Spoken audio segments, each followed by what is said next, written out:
So ঘুম থেকে উঠে মিনিমাম 1 ঘন্টা স্মার্টফোন থেকে দূরে থাকবেন। আপনার এই জিনিসটা মনে রাখতে হবে যে ঘুম থেকে উঠে আমি ডোপামিন হুট করে খরচ করব না।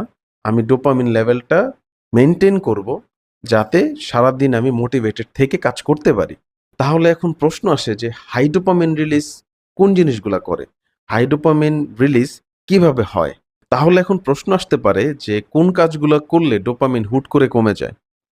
যেই কাজগুলো আমরা রেগুলারলি করতেছি, যেই কাজগুলো আমরা নিয়মিত করে যাচ্ছি, ইউজুয়ালি এই কাজগুলো করলেই আমাদের ডোপামিন খুব তাড়াতাড়ি শেষ হয়। যেমন মাইন্ডলেসলি স্মার্টফোন ইউজ করা, মাইন্ডলেসলি ইউটিউব দেখা, মাইন্ডলেসলি বিঞ্জ ওয়াচিং করা, নিউজ দেখা। এখন তাহলে প্রশ্ন আসতে পারে যে ডোপামিন কম খরচ হয় কোন কাজগুলো করলে?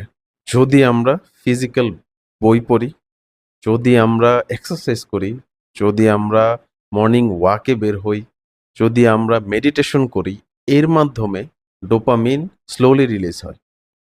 এখন যেটা আমাদের চুজ করতে হবে সেটা হচ্ছে লো ডোপামিন খরচ করে যে কাজগুলা, ওই কাজগুলো আমাদের করতে হবে একদম ফার্স্ট আওয়ারেই।